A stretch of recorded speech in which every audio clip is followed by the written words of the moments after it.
When we first start playing chords, it's often difficult to achieve clarity with our notes and to switch between the chords with speed and accuracy.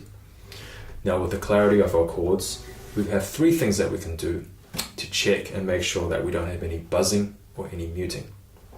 So the first thing we can do is to make sure that our fingers are close to the frets, but not hanging over them. If our fingers are too far from the frets, we can get this buzzing sound. But if our fingers are hanging over the frets like this, we can get a muting sound as well. So that's the first thing. The second thing to consider is to make sure that our fingers are standing up and not leaning on any of the other strings. Now, there are two ways we can check. One way is to use our eyes and to just look at each finger and make sure they're standing up. The second thing we can do is to play each note of the chord individually and to just listen out for any muting or buzzing.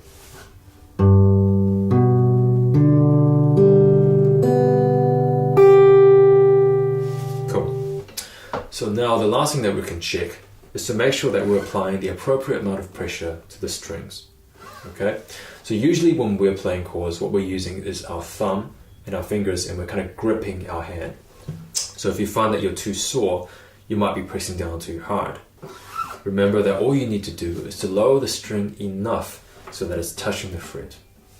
Once you have the left hand sorted, there's a simple exercise that you can use to help you with switching between chords. In this case, I'm going to pick two chords, the G chord and the C chord, and I'm going to alternate between the two of them by giving each of them 8 beats, like this.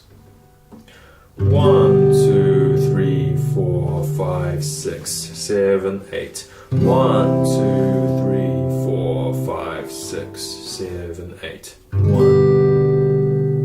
And so on and so on. Now, when we first start playing chords, it's difficult for us to put all our fingers on at once. Alright, so it's okay for now to stagger the placement, usually from the lowest sounding string to the highest sounding string. So in the case of the G chord, I'll do something like this. 1, 2, 3. And in the case of the C chord, something like this. 1, 2, 3. Over time, you'll get better at playing the chords, and eventually you'll be able to put them down almost instantaneously. Alright, so let's try that one more time. But this time, I'm going to shorten the amount of time between each chord by giving each of them 4 beats. 1, 2, 3, 4, 1, 2, 3, 4, 1. Okay, if you're confident doing that, you can shorten the gap between the chords or strum more times between a chord, like this. 1, 2, 3, 4, 1, 2, 3, 4, 1. Now the next thing to consider is the amount of sustain on your chords, and by that I mean how long you can hear the strings ringing after you play it. So if I play the chord like this, and I lift up my fingers, what happens is that some of the notes in the chord actually dissipate because I'm changing the length of the strings throughout the chord. So if we want the whole chord to sustain, what we need to do is to lift up our fingers at the last possible moment. A thing that we can do to help us with this is to call out the switches. Okay? So for example, I might do something like this. 1, 2, switch, 4, 1, 2, switch, 4, 1. Okay? And then what we can do is to gradually shift the switch later and later throughout the bar, like this. 1, 2, 3, switch, 1, 2, 3, switch, 1. Finally, 1, 2, 3, 4, switch, 1, 2, 3, 4, switch, 1. Cool.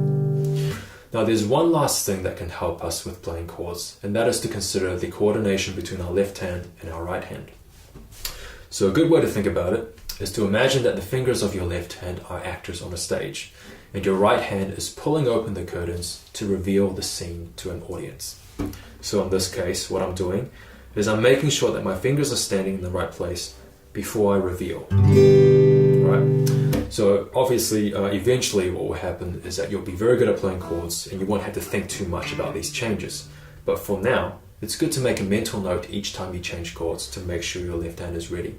Essentially leading with your left hand and then following with your right hand. So, to recap, the first thing is to make sure that our fingers are behind the frets and not hanging over them, but as close to the frets as possible. The second thing is to make sure that our fingers are standing up and not leaning on any of the adjacent strings. The third thing is to make sure that we're applying the appropriate amount of pressure to the strings. The fourth thing is to see if we can stagger the placement of our fingers. Right. The next thing is to make sure that we hold our fingers down for as long as possible before we switch to the next chord. And finally, the last thing is to make sure that our left hand is ready before we play with the right hand.